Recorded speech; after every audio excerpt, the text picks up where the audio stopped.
Que Jesus nos abençoe a todos, encarnados e os desencarnados que aqui se encontram, que possamos tirar o melhor proveito desses ensinamentos, dos estudos do Cristo, para que nós possamos colocá-los em prática no nosso dia a dia. O tema que nós trouxemos hoje se encontra no capítulo 24 do Evangelho segundo o Espiritismo, o item 8. Que é quando Jesus recomenda aos seus discípulos: não vades aos gentios. Então a gente vai fazer um estudo, vamos entender, qual que é o contexto histórico dessa passagem, o que quer dizer candeia, o que quer dizer o alqueire. Então eu trouxe para vocês uma imagem, vejam lá. A candeia é uma lâmpada de barro abastecida por óleo. Esse óleo, à época, usava-se o azeite de oliva. E o que é o alqueire? O alqueire é esse vasilhame aí, que é usado para guardar o azeite. Na Palestina, era costume guardar a candeia apagada debaixo dessa vasilha. E nessa passagem, Jesus também fala sobre um velador. O velador é um suporte alto, onde se põe o candeeiro ou a vela, um porta-velas, Jesus disse o seguinte, isso está em Mateus, capítulo 5, versículo 15. Não se acende uma candeia para colocá-la debaixo do alqueire, mas ela deve ser colocada sobre um velador, a fim de que ilumine aqueles que estão na casa. Então nós vamos agora pensar a respeito dessa passagem, traduzindo-a, não exatamente no seu sentido literal, mas como é que nós podemos aplicar estes ensinamentos na nossa vida cotidiana. Os discípulos perguntaram ao Cristo assim: Senhor, por que falais por parábolas? Porque Jesus usava o recurso da parábola para conversar com aqueles com quem ele encontrava. Por que será que Jesus usava desse recurso? É um recurso pedagógico até. Jesus contava historinhas, e essas historinhas tinham muito a ver com o dia a dia daquelas pessoas. Porque nós, para entendermos esses ensinamentos do Cristo, nós precisamos nos transportar lá para a Palestina, no século I. As profissões não eram exatamente essas profissões que nós temos hoje. As profissões eram carpinteiros, agricultores, pescadores. Então Jesus contava a história que tinha a ver com o cotidiano dessas pessoas. E no fundo, essas histórias, elas tinham uma lição moral. E ele precisava usar desses recursos para que as pessoas entendessem o que ele queria dizer. Então Jesus respondeu para eles assim: eu falo por parábolas porque foi dado a vós conhecer os mistérios do reino dos céus, mas a eles isso não lhes foi dado. Falo-lhes por parábolas porque vendo não veem e ouvindo não ouvem. Então Jesus quase disse assim: eu preciso contar historinhas para que vocês compreendam. Porque mesmo vendo as coisas, vocês não querem compreender. E aí, quando a gente vai pensar a respeito do significado dessa parábola do Cristo, não coloqueis o alqueire sobre a candeia, além de outros significados, ele fala também sobre a fé raciocinada. É a gente pensar sobre aquilo que a gente acredita, sobre aquilo que a gente confia. Então, não se deve colocar a candeia debaixo do alqueire, pois sem a luz da razão, a fé se enfraquece. O candeeiro, ou a candeia, ela é alimentada ou por óleo ou por energia. Então ele mostra a luz do conhecimento, a força da vida. Então nós não podemos tapar nem os nossos talentos e nem a nossa vida com o alqueire. E o que esse alqueire poderia representar para nós? A nossa preguiça, a nossa má vontade, não é? O nosso desânimo, o nosso egoísmo, o nosso orgulho. E aí, quando a gente retoma esses ensinamentos, nós vamos pensar aqui então que o Cristo está lá junto com os discípulos dele, reunido, como ele sempre fazia, né? Sempre estava com eles. De vez em quando ele sumia, né? Mas no momento em que o Cristo estava com eles, ele os aconselhou. E é o que está agora no item 8 do Evangelho. Jesus disse assim para os discípulos: não procureis os gentios, e não entreis nas cidades dos samaritanos, mas ide antes as ovelhas perdidas da casa de Israel. E nos lugares onde fordes, pregai dizendo que o reino dos céus está próximo. Há 2000 anos atrás, mais especificamente há 2024 anos atrás, Cristo disse isso, que o reino dos céus estaria próximo. O que são 2024 anos perante a eternidade? Àquela época, ele já dizia que o reino estaria próximo. Jesus, nessa época, quando ele se reuniu com os discípulos, ele orientou que eles fossem divulgar os ensinamentos do próprio Cristo junto às ovelhas desgarradas de Israel, que eram aquelas que os discípulos teriam mais facilidade de ensinar, de catequizar, de evangelizar. Mas ele disse assim: vocês não vão nem aos samaritanos e nem aos gentios. Jesus tinha um plano. Jesus já sabia do que ia acontecer. Porque os discípulos, por mais que fossem preparados para tal, eles não conseguiriam fazer o trabalho de convencer nem os samaritanos e nem os gentios. Para isso, Cristo já tinha 2 planos em mente. E aí, quando Cristo falou assim, então vocês vão pregar às ovelhas desgarradas de Israel, os apóstolos saíram para as regiões circunvizinhas e foram levar a palavra do Cristo. Nessas idas, nessas viagens dos apóstolos, eles foram em duplas, em trios. Eles conseguiram ajudar a muitas pessoas, não só com as palavras, mas também com a cura. Curavam cegos, aleijados, as pessoas que tinham lepra naquela época. Eles tinham esse poder, digamos agora, mediúnico, né? Que Jesus concedeu a cada um.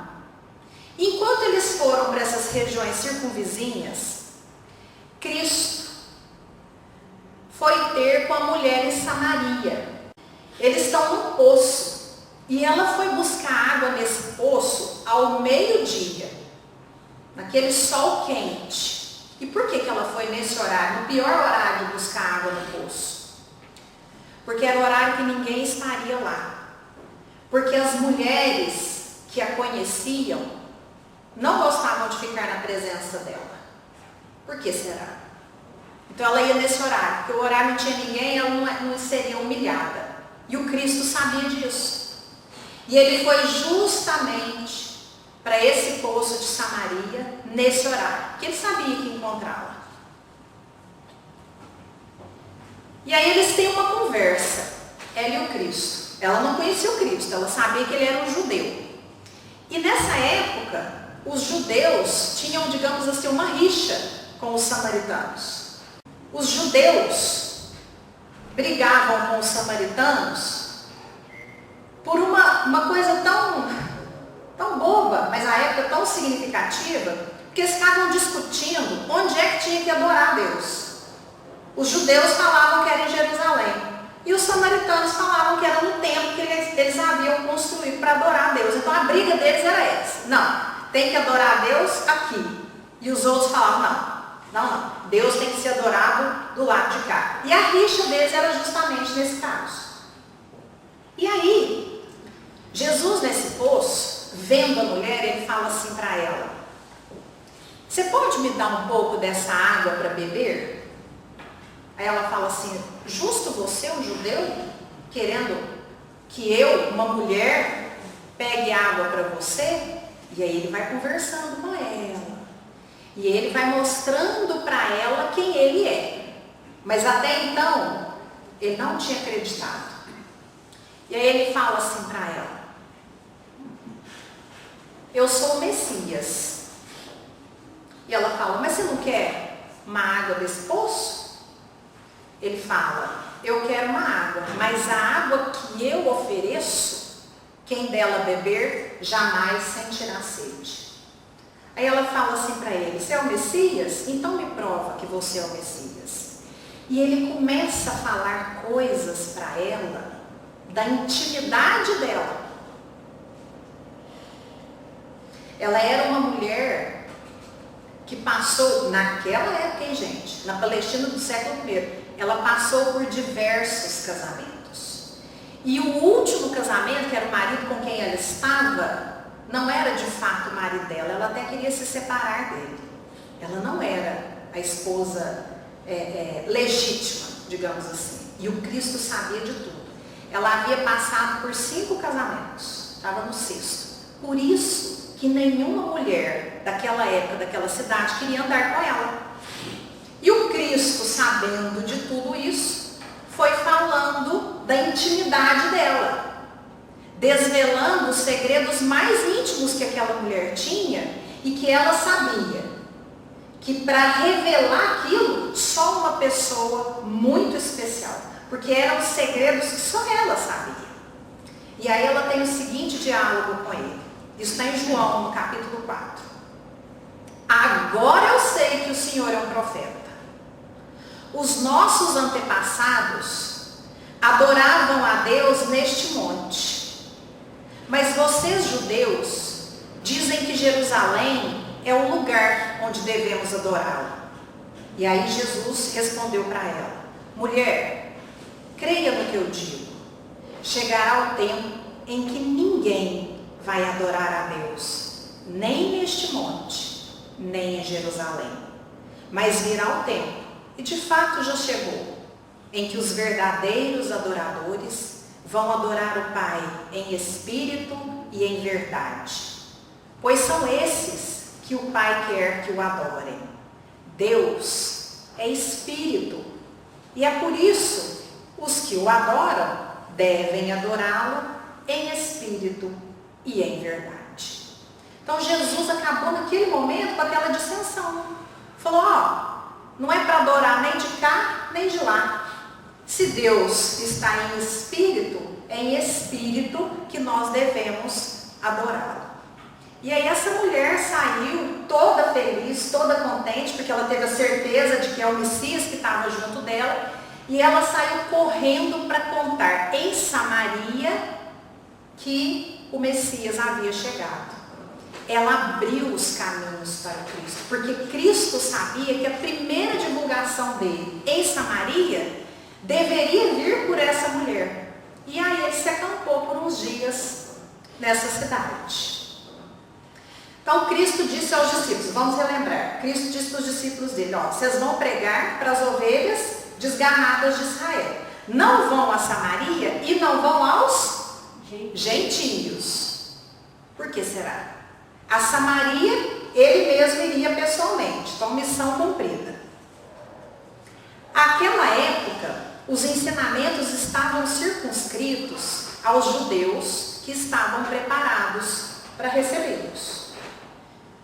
Os judeus eram, de fato, um povo escolhido para receber os primeiros ensinamentos, para receber o Cristo.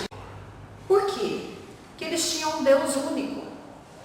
Eles criam um Deus único. Então era mais fácil para que esse ensinamento chegasse a eles. Os gentios não. Eles ainda não estavam preparados para receber as lições do Cristo. Mas eles não foram deixados de lado. Pois que depois Jesus enviou-lhes Paulo, o apóstolo dos gentios. Então Jesus disse: ide as ovelhas desgarradas de Israel. Ou seja, o que ele queria dizer para os discípulos? Ide semear em terreno já desbravado, sabendo que a conversão dos gentios viria a seu tempo. E os gentios? Então vamos lá.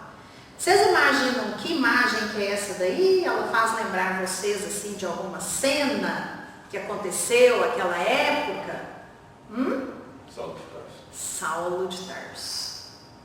Justamente na estrada de Damasco. É maravilhosa essa história. E ela está relatada com riqueza de detalhes no livro Paulo e Estevão, de psicografia do Chico Xavier, por autoria do mentor espiritual dele, Emmanuel.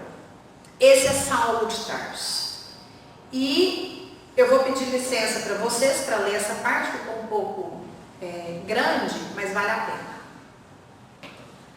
E indo no caminho, aconteceu que, chegando perto de Damasco, subitamente o cercou um resplendor de luz do céu, e caindo em terra, ouviu uma voz que lhe dizia: Saulo, Saulo, por que me persegues?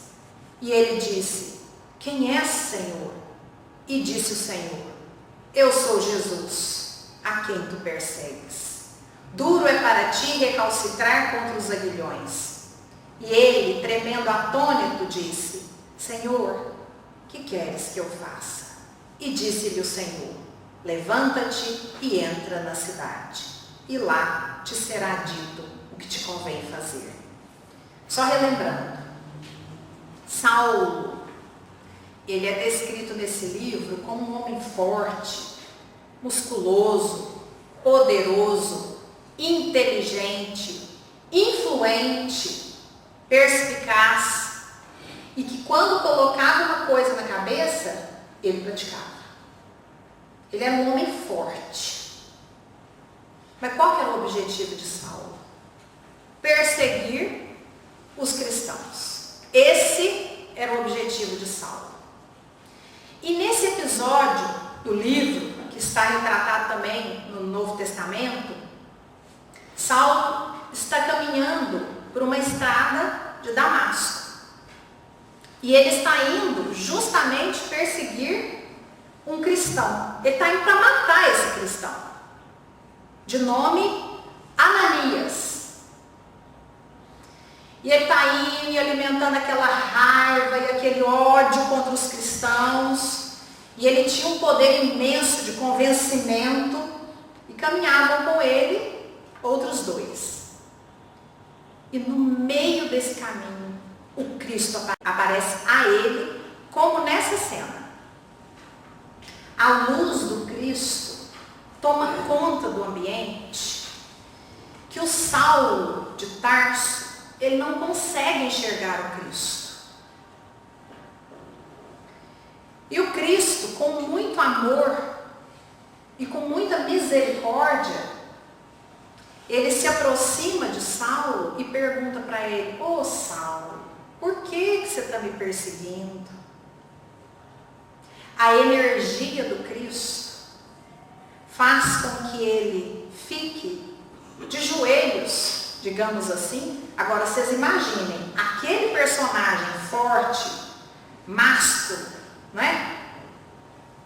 Influente, que não cairia por nada, só o Cristo poderia fazer isso com ele. E nesse momento, no momento em que ele vê o Cristo e ele sente a presença do Cristo, ele se converte. E aí nós vamos entender como é que foi, a história continuou. Ele viu o Cristo e perguntou para o Cristo, né? O que o Senhor quer que eu faça? Mas o Cristo, como sempre, não deu a receita. Não falou exatamente o que ele queria. Ele só falou para ele, ó, levanta e entra na cidade. E lá te será dito o que convém. E o Cristo faz isso conosco também. Essa pedagogia dele é aplicada com todos nós. Cristo não fala para nós exatamente, literalmente, o que ele quer de nós.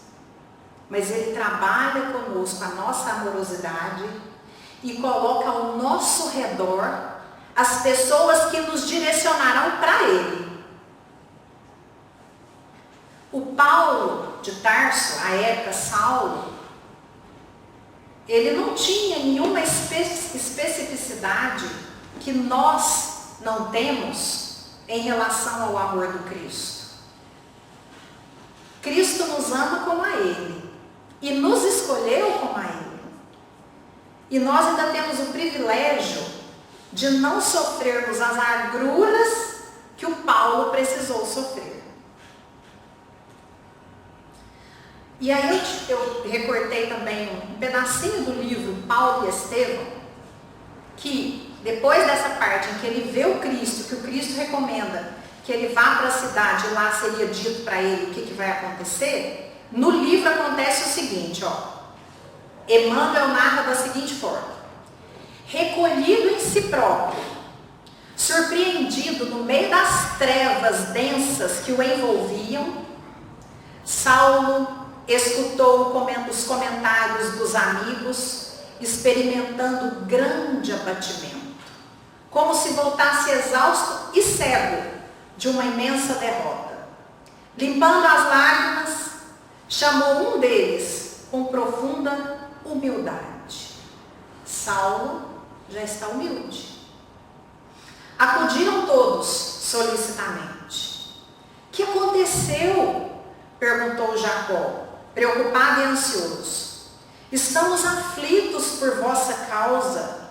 Estás doente, Senhor? E o Paulo respondeu, o Saulo, né? A época ainda era Saulo. Estou cego. Mas que foi? Eu vi Jesus Nazareno, disse contrito, inteiramente modificado. E ele ficou cego por 3 dias. Mas ele fez exatamente o que Jesus recomendou que ele fizesse. Ele foi para a cidade. Enquanto tudo isso acontecia, Cristo esteve com Ananias, porque o Cristo aparecia para Ananias, em espírito já, depois de crucificado. E havia em Damasco um certo discípulo chamado Ananias. E disse-lhe o Senhor, ou seja, disse-lhe Jesus em visão, Ananias. E ele respondeu, eis-me aqui, Senhor. E disse-lhe o Senhor, levanta-te e vai à rua chamada Direita. E pergunta em casa de Judas por um homem de Tarso, chamado Saulo. Pois eis que ele está orando. E numa visão, ele viu que entrava um homem chamado Ananias e punha sobre ele a mão para que tornasse a ver. E respondeu Ananias, Senhor, de muitos ouvi acerca deste homem. Quantos males tem feito aos teus santos em Jerusalém? E aqui tem poder dos principais dos sacerdotes para prender a todos os que invocam o teu nome. Disse-lhe, porém, o Senhor, vai, porque este é para mim um vaso escolhido, para levar o meu nome diante dos gentios e dos reis, e dos filhos de Israel, e eu lhe mostrarei quanto deve padecer pelo meu nome. Então Jesus buscou justamente Ananias, um espírito tão evoluído. Imaginem, se o Cristo aparecia para ele em espírito, imaginem o escol desse espírito Ananias.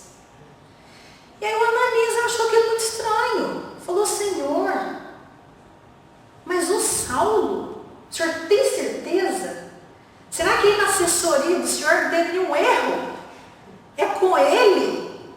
O senhor tem certeza disso? Né? Justo quem te persegue? E o Cristo falou, vai, porque ele é o meu vaso escolhido. E Ananias foi, porque Ananias não era doido, né? Ele vai discutir com o Cristo? Ele até tentou uma argumentação, não teve sucesso, e ele foi. Entrou na casa e, impondo-lhe as mãos, disse, irmão Saulo, o Senhor Jesus, que te apareceu no caminho por onde vinhas, me enviou, para que te tornes a ver e sejas cheio do Espírito Santo. E logo lhe caíram dos olhos como que umas escamas, e recuperou a vista. E levantando-se, foi batizado. Aí a partir deste momento, ele já não é Saulo mais, ele é Paulo de Tarso. Então quer dizer que para os gentios já havia um plano. Para os samaritanos também, para os gentios também. Saulo, de perseguidor, torna-se Paulo perseguido. E muito perseguido. Porque Paulo sofreu muito depois que ele decidiu caminhar pelos ensinamentos do Cristo e levar aos gentios aquilo que ele havia aprendido. Ele vira luz e vai divulgar os ensinamentos de Jesus. Consegue divulgar o monoteísmo junto aos gentios, aos pagãos que não acreditavam em Deus. Vasos escolhidos para levar a palavra do Cristo. Quantos são aqui dentro os vasos escolhidos para levar a palavra do Cristo? Todos nós. Todos nós. E Jesus é tão misericordioso que ele escolheu Saulo porque era forte, porque tinha condição de sofrer o que precisaria sofrer. E a nós? O que é que o Cristo pede? A partir do momento em que nós conhecemos os ensinamentos do Cristo, e nós espíritas em especial, quando temos 5 minutos de espiritismo, nós somos vasos escolhidos para divulgar os ensinamentos de Jesus. E como diria Francisco de Assis, se precisar, a gente até usa palavras para divulgar o ensinamento. Se precisar. Porque o que isso quer dizer? Que nós somos vasos escolhidos do Cristo quando nós praticamos aquilo que Ele nos ensinou. E nós, mais uma vez, espíritas, nós temos um compromisso muito importante. Porque nós somos espelho para muita gente. Nós somos a personificação da divulgação da doutrina espírita. Então nós devemos, o tempo todo, nos policiar das nossas ações. Cuidarmos da nossa espiritualidade. É muito importante vir à casa espírita, porque aqui é onde a gente, é o nosso oásis, é onde a gente consegue as energias, o bom ânimo para praticarmos lá fora, porque é lá que o nosso testemunho tem que ser dado. Nós também somos vasos escolhidos, e Cristo não pede nada além de amar ao próximo como a si mesmo, sem esperar nada em troca. Nos dias atuais, nós espíritas somos aqueles que estamos preparados para ouvir. Vamos lembrar de novo na passagem? Quando os discípulos foram divulgar para as ovelhas que estavam desgarradas, mas elas já estavam preparadas para ouvir. Nós somos ovelhas desgarradas. Estamos aqui reencarnados com o presente de uma doutrina libertadora, consoladora, nós estamos mais do que preparados. E a semente já foi semeada. A única coisa que cabe a nós é fazer com que ela dê frutos. Quais as perguntas que dentro de nós nos trouxeram para a doutrina espírita? Todo mundo que está aqui, se está aqui na primeira vez hoje, não sei se alguém está aqui pela primeira vez, ou se alguém está aqui há 20, 30, 40, 50 anos, no primeiro dia que esteve aqui por um motivo. E aí vai ficar uma pergunta: esse motivo permanece nos dias de hoje? O motivo que te traz a essa casa espírita é o mesmo que te trouxe no primeiro dia? Acredito que não, né? Às vezes a gente vem pelo amor, às vezes a gente vem pela dor, mas a partir do momento em que a doutrina espírita ela entra no nosso coração, ela não sai nunca mais. O Divaldo conta a história de um amigo que um dia chegou para ele e falou assim: ah não, Divaldo, ó, eu estou muito cansado de ser espírita, não vou dar conta disso não. Eu vou largar o espiritismo, porque esse negócio de consciência, a consciência da gente fica acusando o tempo todo, tudo que a gente faz, os livros que a gente vê, a gente vem no centro, ficam falando o tempo todo da nossa consciência, eu vou largar essa doutrina para lá. E ficou um bom tempo distante da casa espírita. Mas depois ele retorna. Ele retorna e fala: olha, eu até não vinha ao centro, mas a minha consciência ela me acompanha onde eu vou. Então ela me acusa o tempo todo. Não adianta.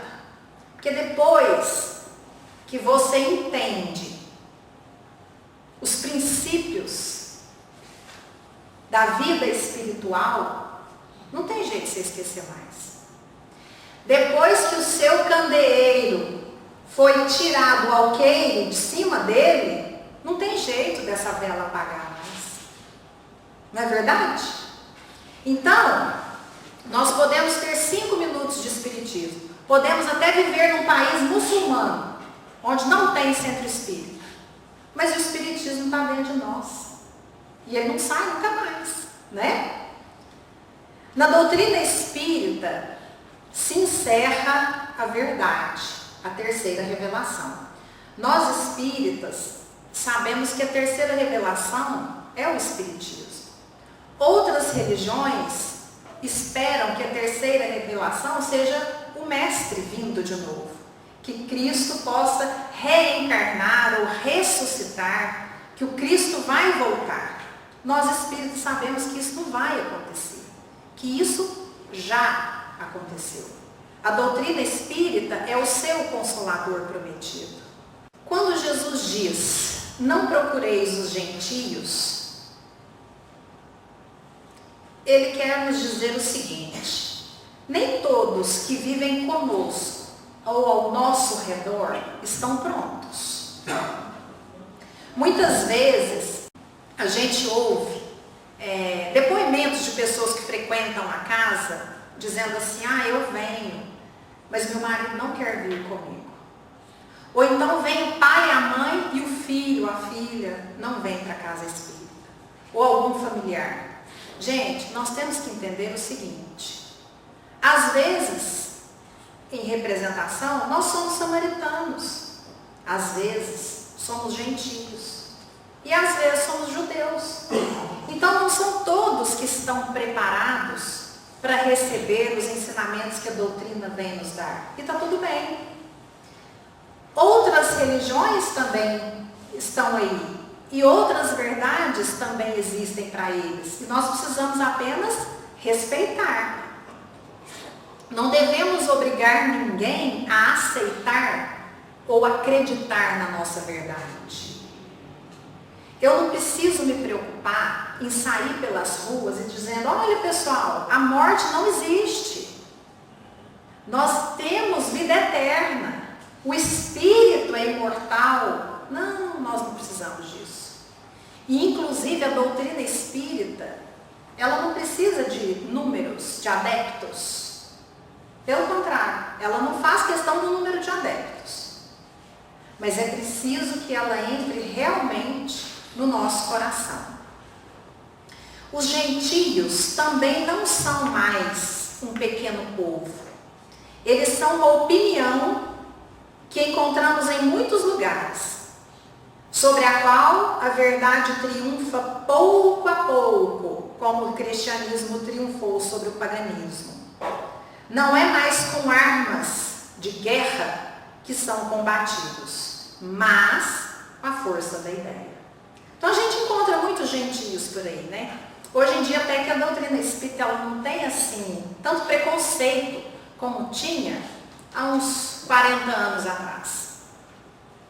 Antigamente, a minha mãe, que hoje está com 75 anos de idade, ela conta que na sua juventude, ela já era espírita, meu avô também era espírita, ela ia fazer campanha do quilo, ou a campanha Alta de Souza, nas ruas da cidade onde ela morava. E as pessoas batiam com a porta na cara dela, às vezes escorraçavam, escojuravam, falavam que era macumbeiro, né? Então, assim, tinha muito preconceito com os espíritas, né? Aquela época. Não é tanto tempo assim, né? Mas é porque a doutrina também ela não tem tanto tempo. Mas hoje não. Pelo contrário, hoje as pessoas já procuram muito pela espiritualidade. Eu não vou dizer nem pelo espiritismo apenas e nem só pelo espiritualismo, mas pela espiritualidade. E isso para nós é muito bom, né? Lá no Evangelho também tem uma pergunta que Allan Kardec faz e São Luís é quem responde. Ele pergunta assim, o que a gente deve fazer quando uma pessoa nos procura, mas ela não é da nossa religião? A gente deve deixar de lado ou a gente deve ajudar? E aí São Luís responde, aí é que tem que ajudar. Porque é assim, através da sua ação, que você convence que a sua religião te transformou. E a conduta do espírita? Então a nossa conduta em relação a essa questão dos gentios, daqueles que acreditam ou não acreditam, precisa ser uma conduta sem proselitismo. E o que isso quer dizer? Sem tentar convencer as pessoas da nossa verdade. A gente não precisa enfrentar ninguém para convencer aquilo que a gente acredita.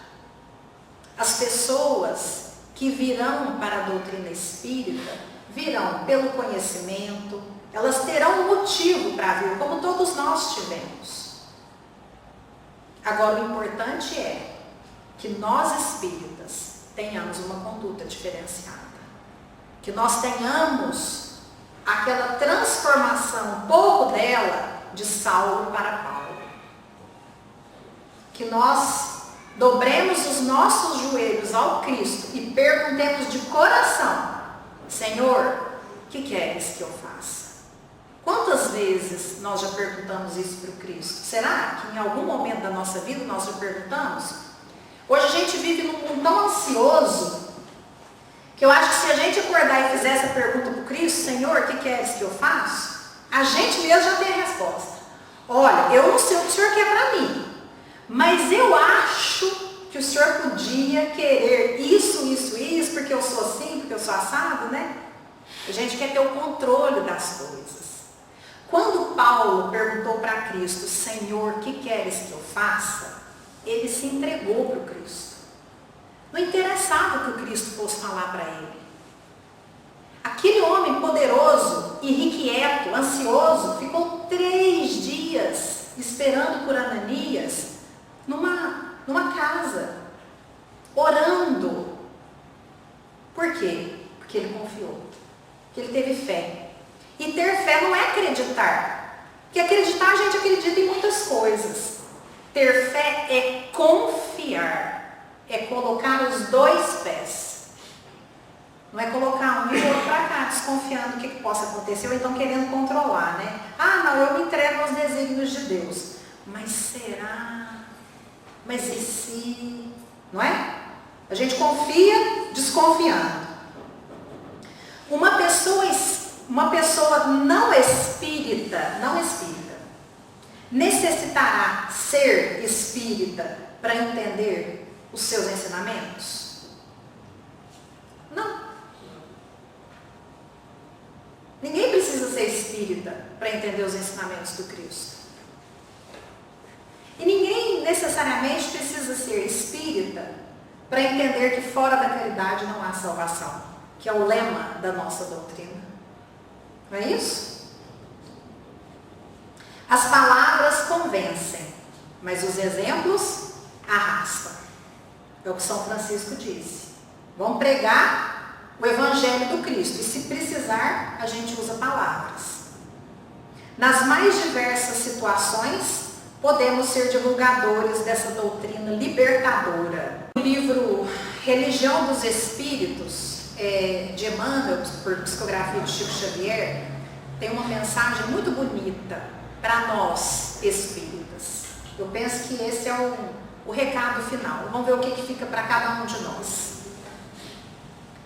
Dignifica, assim, a doutrina que te consola e liberta, vigiando-lhe a pureza e a simplicidade, para que não colabores, sem perceber, nos vícios da ignorância e nos crimes do pensamento.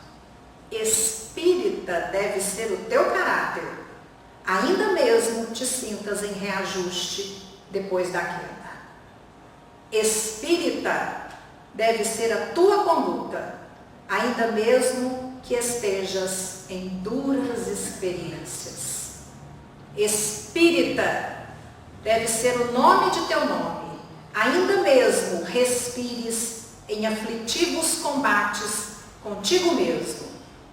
Espírita deve ser o claro adjetivo de tua instituição, ainda mesmo que por isso te faltem as passageiras subvenções e honrarias terrestres.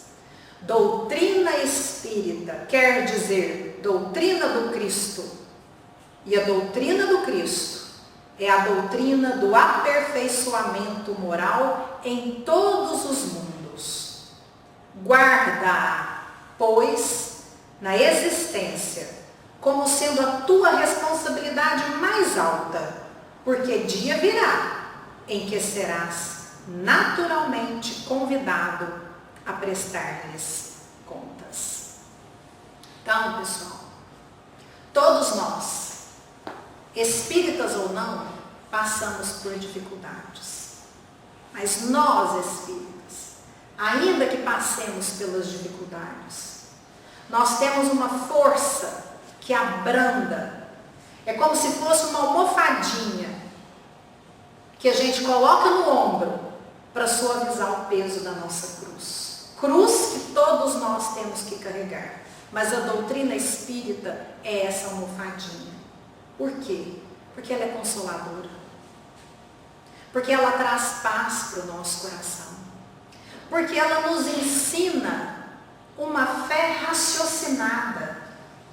Porque nós não precisamos acreditar na doutrina de olhos fechados. Então, nós espíritas precisamos muito observar os nossos pensamentos e as nossas atitudes. Vamos sucumbir na vida? Muitas vezes. Muitas vezes. Olha a transformação de Saulo. Olha a transformação de Públio Lentulus em há 2000 anos, que hoje é o espírito de Emmanuel. Quantos mártires se transformaram de um dia para outro? E Cristo não nos pede nada além da transformação de nós mesmos, não é do outro. Nós convivemos com as pessoas e muitas vezes nós queremos modificar essas pessoas achando que nós estamos fazendo um bem para elas. Nós não modificamos ninguém. Esse não é o principal objetivo da nossa vida. Nós viemos para nos modificar. Os nossos inimigos estão dentro de nós. As pessoas que convivem conosco são os Ananias que Jesus coloca ao nosso redor. Com muita amorosidade, Jesus coloca alguns Saulos para nos perseguir.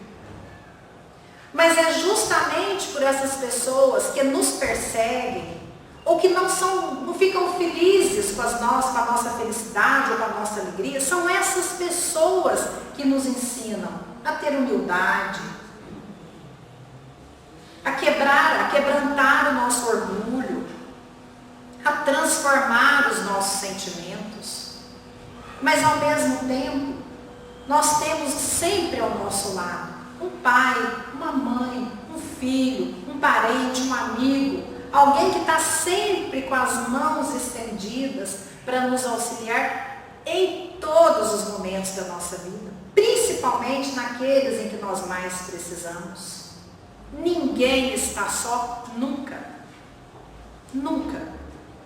Francisco de Assis, no caminho, ele tinha um destino e ele ia entrar lá numa igreja, e esse caminho estava muito frio, estava congelante. E ele precisava entrar logo nesse local coberto, porque senão ele morreria de frio ali de fora. Estava ele e um discípulo, que o chamava de Pai Francisco. E aí ele bateu nessa igreja. E geralmente nessas igrejas tinha uma porta muito grande, uma portinha assim, um quadradinho pequenininho que abria para ver quem estava de fora. Aí abriu e perguntou: quem é? Ele respondeu: é Pai Francisco. Quase dizendo assim: pelo amor de Deus, abre, porque eu não estou aguentando de frio. Ele olhou e falou: imagina que o Pai Francisco vai bater aqui. Fechou a porta e deixou ele lá de fora. E nisso, São Francisco de Assis pulava de alegria, mas de muita alegria, brincava com a neve. E o discípulo dele olhou para ele e falou: Pai Francisco, o senhor está ficando doido? Nós vamos morrer aqui. Ele falou: eu esperei a minha vida inteira por esse momento. Ele pensou: no momento de morrer? Ele falou: não, no momento em que ninguém pode me ajudar, em que eu estou literalmente nas mãos de Deus. Quando ele disse isso, alguém abriu a porta. Porque o sacerdote foi lá e falou: um tal de Pai Francisco está aí. Ele falou: tá doido, vamos lá abrir a porta, que é Francisco que está aí. Abriu a porta e aí deu tudo certo. Quantas vezes nós ficamos na neve? E como nós nos comportamos quando nós estamos nessa neve? Nesse estado em que a gente acha que não tem solução mais, em que a gente está perdido. Em qualquer setor da nossa vida. Então os exemplos estão aí para a gente analisar. E graças a Deus que de fato a gente não fica, não é na neve. A gente passa pelas nossas dificuldades debaixo de um teto, com comida à mesa, tendo muito mais do que o que nós precisamos para viver de verdade. Eu quase arrisco dizer que todos nós presentes aqui temos muito mais para viver do que aquilo que a gente realmente precisa, não é? Então nós sofremos no privilégio. Vamos pensar assim, né? Por quê? Porque Jesus é amoroso. O que Ele quer de nós é a nossa transformação. E ela virá. Isso eu posso garantir para vocês. Zé Roberto até me autorizou a dizer isso. Nós estamos fadados a sermos felizes. Nós estamos fadados a ser felizes. Porque a felicidade é o nosso destino. Queiramos ou não. Aceitemos ou não. Porque o progresso é uma lei e todos nós vamos progredir. Basta a gente escolher quando é que a gente quer realizar em nós mesmos a nossa transformação. Eu desejo que Jesus os abençoe, que essas lições tragam para nós um conforto interno, mas que traga também bom ânimo, coragem, para a gente realizar as transformações que cada um de nós individualmente necessitamos realizar. Que Jesus nos abençoe. Muito obrigada.